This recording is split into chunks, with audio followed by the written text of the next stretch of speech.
जय हिंद दोस्तों, Sandeep tricky math special YouTube channel में आप सभी का स्वागत है। बिहार पुलिस कांस्टेबल नई भर्ती 2023 जिसमें टोटल पोस्ट है 21,391। इस पोस्ट के लिए लूसेंट का महत्वपूर्ण प्रश्न देख रहे हैं। ये सेट नंबर 29 है, 1 से लेकर 28 तक नहीं देखे होंगे तो इसके लिए प्लेलिस्ट बना दी है, वहाँ से जाकर आप सारी वीडियो एक एक करके देख सकते हैं। वीडियो स्टार्ट करते हैं और चलते हैं हम प्रश्न की तरफ। पहला प्रश्न है आपके सामने कि बीबी का मकबरा का निर्माता कौन था? हुमायूं, शाहजहां, अकबर द्वितीय और औरंगजेब। बताइए यहाँ पर एक नंबर प्रश्न का सही आंसर क्या है। बीबी का मकबरा का निर्माता कौन था? जो भी कैंडिडेट यहाँ पर ऑप्शन नंबर डी के साथ जा रहे हैं, औरंगजेब बता रहे हैं, बिल्कुल ही सही जवाब है। औरंगजेब के द्वारा औरंगाबाद में, जो कि महाराष्ट्र में स्थित है, अपने पत्नी के याद में बीबी का मकबरा का निर्माण करवाया था। नेक्स्ट यहाँ पर सेकेंड प्रश्न है आपके सामने, महात्मा गांधी के चंपारण सत्याग्रह का किसने विरोध किया था? चारों ऑप्शन देख लीजिए और बताइए यहाँ पर सेकेंड प्रश्न का सही आंसर क्या है। महात्मा गांधी के चंपारण सत्याग्रह का किसने विरोध किया था? तो जो भी कैंडिडेट यहाँ पर ऑप्शन नंबर बी के साथ जा रहे हैं, एनजी रंगा, बिल्कुल ही सही जवाब है। महात्मा गांधी जी के द्वारा भारत में प्रथम सत्याग्रह चंपारण सत्याग्रह के आंदोलन के रूप में चलाया गया था, जो कि 1917 ईस्वी में चलाया गया था। तो इसका राइट आंसर है ऑप्शन नंबर बी। नेक्स्ट यहाँ पर तीन प्रश्न है कि किस घटना के बाद महात्मा गांधी ने असहयोग आंदोलन को अपनी हिमालय जैसे भूल बताई थी? चौरी चौरा, खेरा सत्याग्रह, नागपुर सत्याग्रह और राजकोट सत्याग्रह। बताइए यहाँ पर तीन प्रश्न का सही आंसर क्या है। तो तीन प्रश्न का जो भी कैंडिडेट यहाँ पर ऑप्शन नंबर ए के साथ जा रहे हैं, चौरी चौरा कांड, बिल्कुल ही सही जवाब है। महात्मा गांधी जी के द्वारा असहयोग आंदोलन 1920 ईस्वी में शुरू किया गया था, लेकिन 1922 में चौरा चौरी के उपरांत इसको स्थगित कर दिया गया था। तो इसका राइट आंसर है ऑप्शन नंबर ए। नेक्स्ट यहाँ पर चार नंबर प्रश्न है आपके सामने, भारतीय स्वतंत्रता संग्राम के दौरान निम्नलिखित में से किसने प्रस्तावित किया कि स्वराज को सभी प्रकार के विदेशी नियंत्रण से मुक्त संपूर्ण स्वतंत्रता के रूप में परिभाषित किया जाए? चारों ऑप्शन देख लीजिए और बताइए यहाँ पर चार नंबर प्रश्न का सही आंसर क्या है। तो चार नंबर प्रश्न का जो भी कैंडिडेट यहाँ पर ऑप्शन नंबर बी के साथ जा रहे हैं, यानी मौलाना हसरत मोहानी, बिल्कुल ही सही जवाब है। नेक्स्ट क्वेश्चन देखते हैं। पाँच नंबर प्रश्न आपके सामने, लाल कुर्ती दल संगठित किया गया था? चारों ऑप्शन देख लीजिए और बताइए यहाँ पर पाँच नंबर प्रश्न का सही आंसर क्या है। लाल कुर्ती जो दल था, किस उद्देश्य से इसको संगठित किया गया था? तो 1929 ईस्वी में अंग्रेजों को निकालने के लिए इस दल का संगठन हुआ था। तो इसका राइट आंसर है ऑप्शन नंबर सी। चलिए नेक्स्ट क्वेश्चन देखते हैं। निम्नलिखित में से किस का स्थगन गांधी इरविन समझौते में किया जाना प्रस्तावित था? असहयोग आंदोलन, खिलाफत आंदोलन, गोलमेज सम्मेलन और सविनय अवज्ञा आंदोलन। बताइए यहाँ पर 6 नंबर प्रश्न का सही आंसर क्या है। निम्नलिखित में से किसका स्थगन गांधी इरविन समझौते में किया जाना प्रस्तावित था? तो जो भी कैंडिडेट यहाँ पर ऑप्शन नंबर डी के साथ जा रहे हैं, यानी सविनय अवज्ञा आंदोलन, बिल्कुल ही सही जवाब है। सविनय अवज्ञा आंदोलन दांडी मार्च के साथ ही 1930 ईस्वी में इसका आरंभ किया गया था, और असहयोग आंदोलन 1920 में, खिलाफत आंदोलन 1919 में और गोलमेज सम्मेलन 3 था। पहला था प्रथम गोलमेज सम्मेलन 1930 में, दूसरा 1931 में और तीसरा गोलमेज सम्मेलन 1932 में। तीनों गोलमेज सम्मेलन में किसने भाग लिया था? तो डॉक्टर भीमराव अम्बेडकर ने, और केवल द्वितीय गोलमेज सम्मेलन में महात्मा गांधी जी ने भाग लिए थे। ये गोलमेज सम्मेलन इंग्लैंड में संपन्न हुआ था, इंग्लैंड के लंदन में, याद रखिएगा। नेक्स्ट यहाँ पर 7 नंबर प्रश्न है कि मैकडोनाल्ड के सांप्रदायिक पंचायत ने किसे पृथक चुनाव क्षेत्र एवं आरक्षित सीटें आवंटित नहीं की थी? मुसलमानों को, सिखों को, अनुसूचित जातियों को और बौद्धों को। बताइए यहाँ पर 7 नंबर प्रश्न का सही आंसर क्या है। तो मैकडोनाल्ड के सांप्रदायिक पंचायत ने किसको पृथक चुनाव और आरक्षित सीटें आवंटित नहीं की थी? तो बौद्धों को। जो भी कैंडिडेट यहाँ पर ऑप्शन नंबर डी के साथ जा रहे हैं, बिल्कुल ही सही जवाब है। नेक्स्ट यहाँ पर 8 नंबर प्रश्न है कि किस सिख गुरु की मृत्यु के लिए औरंगजेब जिम्मेदार था? गुरु गोविंद सिंह, गुरु तेग बहादुर, गुरु रामदास और गुरु अंगद देव। बताइए यहाँ पर 8 नंबर प्रश्न का सही आंसर क्या है। तो जो भी कैंडिडेट यहाँ पर ऑप्शन नंबर बी के साथ जा रहे हैं, गुरु तेग बहादुर, बिल्कुल ही सही जवाब है। इसका राइट आंसर है ऑप्शन नंबर बी। नेक्स्ट यहाँ पर 9 नंबर प्रश्न है आपके सामने कि पानीपत के तृतीय युद्ध में निम्नलिखित में से किसने मराठों को हराया था? अफगानों ने, अंग्रेजों ने, मुगलों ने और रोहिलों ने। बताइए यहाँ पर 9 प्रश्न का सही आंसर क्या है। पानीपत के तृतीय युद्ध में निम्नलिखित में से किसने मराठों को हराया था? तो जो भी कैंडिडेट यहाँ पर ऑप्शन नंबर ए के साथ जा रहे हैं, अफगानों ने, बिल्कुल ही सही जवाब है। पानीपत का तृतीय युद्ध 1761 ईस्वी में हुआ था। पानीपत का प्रथम युद्ध बाबर तथा इब्राहिम लोदी के बीच में 1526 ईस्वी में हुआ था, जिसमें बाबर का विजय हुआ था और उसी के साथ ही मुगल वंश का स्थापना हुआ था। पानीपत का द्वितीय युद्ध अकबर तथा हेमू के बीच में हुआ था 1556 ईस्वी में, और तृतीय युद्ध 1761 ईस्वी में। नेक्स्ट यहाँ पर 10 नंबर प्रश्न है कि कौन सा मुगल बादशाह रंगीला के नाम से जाना जाता है? चारों ऑप्शन देख लीजिए। ऑप्शन नंबर ए है फर्रुखसियार, जहाँ दर शाह, बी है सी है मोहम्मद शाह, और डी है बहादुर शाह जफर। जल्दी से बताइए यहाँ पर 10 नंबर प्रश्न का सही आंसर क्या है? तो 10 नंबर प्रश्न का जो भी कैंडिडेट यहाँ पर ऑप्शन नंबर सी के साथ जा रहे हैं, मोहम्मद शाह, बिल्कुल ही सही जवाब है। नेक्स्ट यहाँ पर 11वां प्रश्न है आपके सामने, बेहद इंपॉर्टेंट प्रश्न है। जितने भी प्रश्न कराए जा रहे हैं सभी आपके एग्जाम के व्यू से बेहद इंपॉर्टेंट है। सेम टू सेम ऐसा ही प्रश्न आपके एग्जाम में देखने को मिलेगा, तो एक भी प्रश्न मिस नहीं कीजिएगा। सेशन आप लोग को अच्छा लग रहा है तो वीडियो को लाइक कर दीजिए, अपने दोस्तों के पास शेयर कर दीजिए, और जो भी कैंडिडेट अभी तक इस चैनल को सब्सक्राइब नहीं किए होंगे तो फटाफट चैनल को सब्सक्राइब कर लीजिए। नेक्स्ट यहाँ पर है बृहद ज्वार भट्टा। 11वां प्रश्न है कि बृहद ज्वार भट्टा आता है। ऑप्शन नंबर ए है जब सूर्य, पृथ्वी तथा चंद्रमा एक सीधे रेखा में होते हैं, बी है जब सूर्य तथा चंद्रमा समकोण बनाते हैं, सी है जब तेज हवाएं चल रही हो, और डी है जब रात बहुत ठंडी हो। बताइए यहाँ पर 11वां प्रश्न का सही आंसर क्या है? बृहद ज्वार भट्टा क्यों आता है? तो जब सूर्य, पृथ्वी और चंद्रमा, मान लेते हैं यहाँ पर सूर्य है, यहाँ पर चंद्रमा है और यहाँ पर पृथ्वी है, और जब ये तीनों एक सीध में आ जाए तो दीर्घ ज्वार भट्टा या बृहद ज्वार भट्टा उत्पन्न होता है। और लघु ज्वार भट्टा कब उत्पन्न होता है? तो मान लेते हैं यहाँ पर है क्या, तो ये सूर्य है, यहाँ पर है पृथ्वी और यहाँ पर है चंद्रमा। जब एक समकोण का निर्माण करे तो लघु ज्वार भट्टा उत्पन्न होता है, याद रखिएगा। इस प्रश्न का जो सही आंसर है ऑप्शन नंबर ए। नेक्स्ट यहाँ पर 12वां प्रश्न है आपके सामने कि कौन सा अंतर्राष्ट्रीय हवाई अड्डा पूर्ण रूप से सौर ऊर्जा पर संचालित दुनिया का पहला हवाई अड्डा है? जल्दी से बताइए यहाँ पर 12वां प्रश्न का सही आंसर क्या है? जो भी कैंडिडेट यहाँ पर ऑप्शन नंबर बी के साथ जाना है, कोचीन अंतर्राष्ट्रीय हवाई अड्डा जो कि केरल में स्थित है, बिल्कुल ही सही जवाब है। नेक्स्ट यहाँ पर 13वां प्रश्न है आपके सामने कि दुर्लभ साइबेरिया सारस कहाँ नियमित रूप से आया करते थे, जो कि एक वैश्विक विरासत स्थल भी है? कान्हा राष्ट्रीय उद्यान, बेथंगल पक्षी अभयारण्य, केवलादेव राष्ट्रीय उद्यान और रंगनाथिड्डू पक्षी विहार। बताइए यहाँ पर 13वां प्रश्न का सही आंसर क्या है? तो जो भी कैंडिडेट यहाँ पर ऑप्शन नंबर सी के साथ जा रहे हैं, केवलादेव राष्ट्रीय उद्यान जो कि राजस्थान में है, बिल्कुल ही सही जवाब है। नेक्स्ट यहाँ पर 14वां प्रश्न है आपके सामने कि भखरा नांगल परियोजना कौन सी नदी पर है? गंगा, सतलज, कावेरी और ब्रह्मपुत्र। जल्दी से बताइए यहाँ पर 14वां प्रश्न का सही आंसर क्या है? भाखरा नांगल परियोजना कौन सी नदी पर है? तो जो भी कैंडिडेट यहाँ पर ऑप्शन नंबर बी के साथ जा रहे हैं, सतलज नदी, बिल्कुल ही सही जवाब है। भाखरा नांगल बांध है जो कि सतलज नदी पर ही है, और इसे गुरुतीय बांध के नाम से भी जाना जाता है। भारत की सबसे लंबी बांध कौन सी है? तो हीराकुंड बांध है जो कि महानदी पर है। अगर पूछा जाए कि भारत की सबसे ऊंचा बांध कौन सा है, तो टिहरी बांध है जो कि भागीरथी नदी पर है, उत्तराखंड में। तो इस प्रश्न का जो सही आंसर है ऑप्शन नंबर बी है। नेक्स्ट यहाँ पर 15वां प्रश्न है कि डेजर्ट फेस्टिवल कहाँ आयोजित किया जाता है? बाड़मेर में, जैसलमेर में, सहारा में और थार में। बताइए यहाँ पर 15वां प्रश्न का सही आंसर क्या है? डेजर्ट फेस्टिवल कहाँ आयोजित किया जाता है? जो भी कैंडिडेट 15वां प्रश्न का ऑप्शन नंबर बी के साथ जा रहे हैं, जैसलमेर जो कि राजस्थान में स्थित है, बिल्कुल ही सही जवाब है। नेक्स्ट यहाँ पर 16वां प्रश्न है कि भारत का सर्वाधिक ऊंचाई पर स्थित हवाई अड्डा कौन सा है?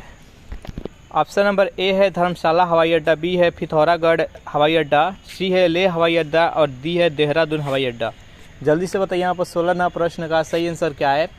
भारत में सर्वाधिक ऊंचाई पर स्थित हवाई अड्डा कौन सा है? जो भी कैंडिडेट यहाँ पर ऑप्शन नंबर सी के साथ जा रहे हैं, लेह हवाई अड्डा, बिल्कुल ही सही जवाब है। नेक्स्ट यहाँ पर 17वां प्रश्न है आपके सामने, बेहद इंपॉर्टेंट प्रश्न है। एशियाई काले भालू और हिम तेंदुए निम्नलिखित स्थानों में से कहाँ पाए जाते हैं? सुंदरबन राष्ट्रीय उद्यान में, नंदा देवी फूलों की घाटी राष्ट्रीय उद्यान, केवलादेव राष्ट्रीय उद्यान, मानस वन्य जीव अभयारण्य। बताइए यहाँ पर 17वां प्रश्न का सही आंसर क्या है? तो एशियाई काले भालू और हिम तेंदुए ये दोनों नंदा देवी तथा फूलों के घाटी राष्ट्रीय उद्यान में पाए जाते हैं, जो कि उत्तराखंड में स्थित है। तो इसका right answer option number B Sundarban राष्ट्रीय उद्यान है, जो कि पश्चिम बंगाल में स्थित है। केवलादेव राष्ट्रीय उद्यान राजस्थान में है और मानस वन्यजीव अभयारण्य है, जो कि असम में है। नेक्स्ट यहाँ पर 18वां प्रश्न है आपके सामने कि किस विश्व विरासत स्थल को यमुना नदी के दाहिने किनारे पर बनाया गया है? ताजमहल, हवा महल, हुमायूं का मकबरा और महाबोधि मंदिर परिषद। बताइए यहाँ पर 18वां प्रश्न का सही आंसर क्या है? तो जो भी कैंडिडेट यहाँ पर ऑप्शन नंबर ए के साथ जा रहे हैं ताजमहल, बिल्कुल ही सही जवाब है। नेक्स्ट यहाँ पर 19वां प्रश्न है कि चट्टानों को काटकर बनाई गई सबसे पुरानी वास्तुकला किस राज्य में पाई जाती है? राजस्थान, बिहार, कर्नाटक और मिजोरम। बताइए पर 19वां प्रश्न का सही आंसर क्या है? चट्टानों को काटकर बनाई गई सबसे पुरानी वास्तुकला किस राज्य में पाई जाती है? तो बिहार में। जो भी कैंडिडेट यहाँ पर ऑप्शन नंबर बी के साथ जा रहे हैं, बिल्कुल ही सही जवाब है। नेक्स्ट यहाँ पर 20वां प्रश्न कि राजेंद्र कृषि विश्वविद्यालय पूसा कहाँ पर स्थित है? नई दिल्ली, झारखंड, हरियाणा और बिहार। बताइए यहाँ पर 20वां प्रश्न का सही आंसर क्या है? राजेंद्र कृषि विश्वविद्यालय पूसा कहाँ पर स्थित है? तो ये बिहार में स्थित है। जो भी कैंडिडेट यहाँ पर ऑप्शन नंबर डी के साथ जा रहे हैं, बिहार, बिल्कुल ही सही जवाब है। अगर इस सेशन का आपको पीडीएफ चाहिए तो उसके लिए टेलीग्राम ग्रुप बना दिए, जिसका लिंक इसी वीडियो के नीचे डिस्क्रिप्शन में मिल जाएगा। वहाँ से ज्वाइन करके इसका पीडीएफ डाउनलोड करके आप रेगुलर प्रैक्टिस कर सकते हैं। जितने भी प्रैक्टिस सेट इस चैनल पर कराया जाता है, सभी के सभी टेलीग्राम ग्रुप जुड़ने के साथ ही आपको प्राप्त हो जाएगा। नेक्स्ट यहाँ पर 21वां प्रश्न है आपके सामने कि भारत के राष्ट्रपति के उम्मीदवार के प्रस्ताव का अनुसमर्थन किया जाना चाहिए कम से कम 10 निर्वाचकों के द्वारा, 20 निर्वाचकों के द्वारा, 50 निर्वाचकों के द्वारा और 15 निर्वाचकों के द्वारा। जल्दी से बताइए यहाँ पर 21वां प्रश्न का सही आंसर क्या है? तो जो भी कैंडिडेट यहाँ पर ऑप्शन नंबर सी के साथ जा रहे हैं 50 निर्वाचकों के द्वारा, बिल्कुल ही सही जवाब है। नेक्स्ट यहाँ पर 22वां प्रश्न है आपके सामने, निम्नलिखित भारत के राष्ट्रपति में कौन दार्शनिक राजा अथवा दार्शनिक शासक के रूप में जाना जाता है? Sarvepalli Radhakrishnan, doctor Rajendra Prasad, doctor Zakir Hussain, doctor APJ Abdul Kalam. बताइए यहाँ पर 22वां प्रश्न का सही आंसर क्या है? तो 22वां प्रश्न का जो भी कैंडिडेट यहाँ पर ऑप्शन नंबर ए के साथ जा रहे हैं राधाकृष्णन, बिल्कुल ही सही जवाब है। नेक्स्ट यहाँ पर 23वां प्रश्न है आपके सामने कि भारतीय संविधान के निम्नलिखित प्रावधानों में से कौन सा प्रावधान मंत्री परिषद की नियुक्ति तथा पदच्युति को विवेचित करता है? अनुच्छेद 70, 72, 74 और 75। बताइए यहाँ पर 23वां प्रश्न का सही आंसर क्या है? तो 23वां प्रश्न का जो भी कैंडिडेट यहाँ पर ऑप्शन नंबर सी के साथ जा रहे हैं, अनुच्छेद 74, बिल्कुल ही सही जवाब है। नेक्स्ट यहाँ पर 24वां प्रश्न है, मंत्री परिषद के विरुद्ध अविश्वास प्रस्ताव लाने के लोकसभा के सदस्यों की संख्या होनी चाहिए 30, 40, 50 और 60। बताइए यहाँ पर 24वां प्रश्न का सही आंसर क्या है? मंत्री परिषद के विरुद्ध अविश्वास प्रस्ताव लाने के लिए लोकसभा के सदस्यों की संख्या कम से कम कितनी होनी चाहिए? तो 50। जो भी कैंडिडेट यहाँ पर ऑप्शन नंबर सी के साथ जा रहे हैं, बिल्कुल ही सही जवाब है। नेक्स्ट यहाँ पर 25वां प्रश्न है कि लोकसभा चुनाव का कोई भी प्रत्याशी अपनी जमानत खो देता है, यानी जमानत जब्त हो जाता है, यदि उसे प्राप्त ना हो सके वैध वोटों का 1/3, 1/4, 1/5 और उपयुक्त में से कोई नहीं। बताइए यहाँ पर 25वां प्रश्न का सही आंसर क्या है? तो लोकसभा के चुनाव का कोई भी प्रत्याशी अपना जमानत उसका जब्त हो जाएगा, यानी अपना जमानत खो देगा, यदि वैध वोटों का 1/10 उसको वोट नहीं मिलता है। इसका राइट आंसर हो जाएगा ऑप्शन नंबर डी, यानी 1/10 उसको वोट चाहिए। नेक्स्ट यहाँ पर 26वां प्रश्न है आपके सामने, कपार्ट एक स्ववित्त संस्था है जो किसके अधीन कार्य करता है? कृषि मंत्रालय, ग्रामीण विकास मंत्रालय, उद्योग मंत्रालय और डी है इनमें से कोई नहीं। बताइए यहाँ पर 26वां प्रश्न का सही आंसर क्या है? तो कपार्ट एक स्ववित्त संस्था है जो किसके अधीन कार्य करता है? तो ग्रामीण विकास मंत्रालय के अधीन। जो भी कैंडिडेट यहाँ पर ऑप्शन नंबर बी के साथ जा रहे हैं, बिल्कुल ही सही जवाब है। चलिए नेक्स्ट क्वेश्चन देखते हैं। 27वां प्रश्न है आपके सामने कि जब टीवी का स्विच ऑन किया जाता है तो श्रव्य और दृश्य दोनों एक साथ शुरू होते हैं। बी है श्रव्य तुरंत सुनाई देता है लेकिन दृश्य बाद में दिखाई देता है, क्योंकि दृश्य को कुछ अभ्यास समय चाहिए। सी है दृश्य तुरंत प्रारंभ हो जाता है लेकिन श्रव्य बाद में सुनाई देता है, क्योंकि ध्वनि प्रकाश के अपेक्षा कम वेग से चलती है। और डी है यह टीवी के ब्रांड पर निर्भर करता है। जल्दी से बताइए यहाँ पर 27वां प्रश्न का सही आंसर क्या है? तो जब टीवी के स्विच को ऑन किया जाता है तो श्रव्य और दृश्य दोनों एक साथ ही शुरू होते हैं। तो इसका राइट आंसर है ऑप्शन नंबर ए। नेक्स्ट यहाँ पर 28वां प्रश्न है आपके सामने कि विद्युत उपकरणों में अर्थ का उपयोग होता है।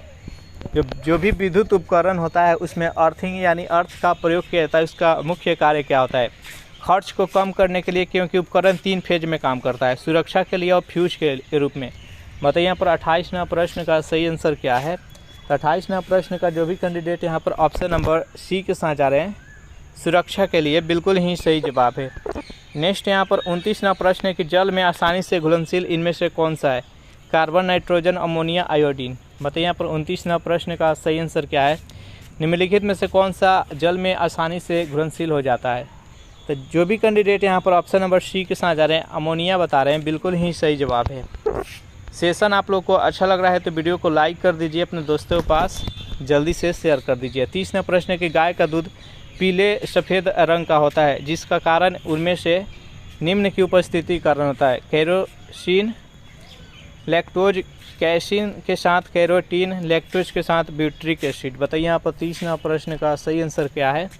तो 30वां प्रश्न का जो भी कैंडिडेट यहाँ पर ऑप्शन नंबर सी के साथ जाना है, कैसीन के साथ कैरोटीन, बिल्कुल ही सही जवाब है। नेक्स्ट यहाँ पर 31वां प्रश्न है कि दूरदर्शन के संकेत एक निश्चित दूरी के बाद नहीं मिल सकते हैं। संकेत दुर्लभ है, एंटीना दुर्लभ है, वायु संकेत को शोषित कर लेती है और पृथ्वी की सतह वक्राकार है। किस कारण से दूरदर्शन के संकेत एक निश्चित दूरी के बाद से नहीं मिल सकते हैं? तो 31वां प्रश्न का जो भी कैंडिडेट ऑप्शन नंबर डी के साथ जा रहे हैं, पृथ्वी की सतह वक्राकार होने के कारण ऐसा होता है। तो इसका राइट आंसर है ऑप्शन नंबर डी। नेक्स्ट यहाँ पर 32वां प्रश्न है आपके सामने, निम्नलिखित में से किस अम्ल में ऑक्सीजन नहीं होती है? नाइट्रिक एसिड, जिसको सोरे का अम्ल कहते हैं, सल्फ्यूरिक एसिड गंधक का अम्ल, हाइड्रोक्लोरिक अम्ल नमक का अम्ल, और डी है एसिटिक एसिड। बताइए यहाँ पर 32वां प्रश्न का सही आंसर क्या है? निम्नलिखित में से किस अम्ल में ऑक्सीजन नहीं होता है? जो भी कैंडिडेट यहाँ पर ऑप्शन नंबर सी के साथ जा रहे हैं, हाइड्रोक्लोरिक अम्ल। हाइड्रोक्लोरिक अम्ल का अणु सूत्र होता है HCl, यानी हाइड्रोजन और क्लोरीन से मिलकर बना है, तो इसमें ऑक्सीजन नहीं है। तो इसका राइट आंसर है ऑप्शन नंबर सी। नेक्स्ट यहाँ पर 33वां प्रश्न है कि भोजन पकाने के पात्र के रूप में उपयोग में लेने के लिए किसी धातु के लिए निम्न में से कौन सा मापदंड उपयुक्त है? कम ऊष्मा चालकता, अधिक ऊष्मा चालकता, कम विद्युत चालकता, अधिक घनत्व। बताइए यहाँ पर 33वां प्रश्न का सही आंसर क्या है? तो 33वां प्रश्न का जो भी कैंडिडेट यहाँ पर ऑप्शन नंबर बी के साथ जा रहे हैं, अधिक ऊष्मा चालकता होनी चाहिए। इसका राइट आंसर है ऑप्शन नंबर बी। नेक्स्ट यहाँ पर 34वां प्रश्न है कि निम्न रंगों में से विषम को पहचानिए। हरा, भूरा, लाल और पीला। बताइए यहाँ पर 34वां प्रश्न का सही आंसर क्या है? यहाँ पर विषम रंग की पहचान करना है, तो विषम रंग कौन सा हो सकता है? तो हम यहाँ पर इंद्रधनुष का जो 7 रंग होता है वर्ण विक्षेपण के बाद, उससे रिलेट करते हैं। तो 7 कलर में बैगनी, जामुनी, नीला, हरा, पीला, नारंगी और लाल होता है। इसमें से भूरा नहीं होता है, तो इसका राइट आंसर हो जाएगा ऑप्शन नंबर बी। नेक्स्ट यहाँ पर 35वां प्रश्न है कि शीशे के पात्र में एकत्रित जल में वायु के लघु बुलबुलों की रजत चमक के साथ चमकने का कारण क्या है?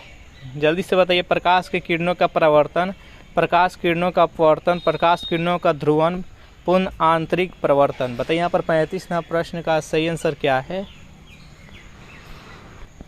35वां प्रश्न का जो भी कैंडिडेट यहाँ पर ऑप्शन नंबर डी के साथ जा रहे हैं, ये जो घटना होता है ये पूर्ण आंतरिक परिवर्तन के कारण होता है। जो भी कैंडिडेट यहाँ पर ऑप्शन नंबर डी के साथ जा रहे हैं, बिल्कुल ही सही जवाब है। नेक्स्ट यहाँ पर 36वां प्रश्न है कि सर्वाधिक जैव विविधता कहाँ पाई जाती है? उष्ण कटिबंधीय वर्षा वनों में, शीतोष्ण कटिबंधीय वनों में, शंकुधारी वनों में और उत्तर ध्रुवीय वनों में। बताइए यहाँ पर 36वां प्रश्न का सही आंसर क्या है? तो सर्वाधिक जो जैव विविधता पाई जाती है उष्ण कटिबंधीय वर्षा वनों में। जो भी कैंडिडेट यहाँ पर ऑप्शन नंबर ए के साथ जा रहे हैं, बिल्कुल ही सही जवाब है।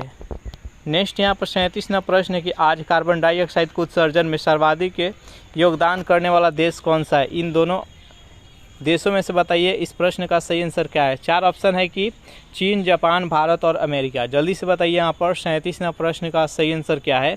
तो जो भी कैंडिडेट यहाँ पर ऑप्शन नंबर ए चाइना के साथ जा रहे हैं, बिल्कुल ही सही जवाब है।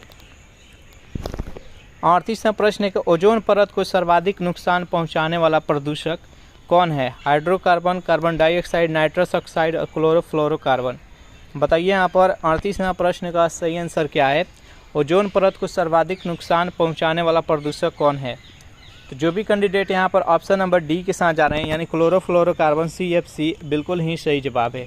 ओजोन जो परत होता है ये संताप मंडल में स्थित होता है। ओजोन परत का मुख्य कार्य होता है कि जो सूर्य के प्रकाश के द्वारा अल्ट्रावायलेट यानी पराबैंगनी किरण छोड़ा जाता है उसको अवशोषित कर लेना। अगर वो अल्ट्रावायलेट किरण अगर पृथ्वी पर आ जाए तो वह त्वचा कैंसर मनुष्य को दे सकती है, तो इससे हमको सुरक्षा करती है। ओजोन परत की अणु सूत्र O3 होती है। इसमें ऑक्सीजन की 3 अणु होती है। ओजोन परत की मोटाई डॉप्सन के द्वारा मापा जाता है। ओजोन परत संरक्षण दिवस 16 सितंबर को मनाया जाता है। ये सभी याद रखिएगा। नेक्स्ट यहाँ पर 39वां प्रश्न है, निम्नलिखित में से कहाँ पर एक संरक्षित कच्छ वनस्पति क्षेत्र है? पूर्वी घाट, पश्चिमी घाट, गोवा और चंद्रताल। बताइए 39वां प्रश्न का सही आंसर क्या है? जो भी कैंडिडेट यहाँ पर ऑप्शन नंबर सी के साथ जा रहे हैं गोवा बता रहे हैं, बिल्कुल ही सही जवाब है। इस प्रकार ये सेशन यहीं पर समाप्त हो रहा है। ये सेशन आप लोग को कैसा लगा जरूर कमेंट करके बताइएगा। सेशन आप लोग को अच्छा लगा हो तो वीडियो को लाइक कर दीजिए, अपने दोस्तों के पास शेयर कर दीजिए।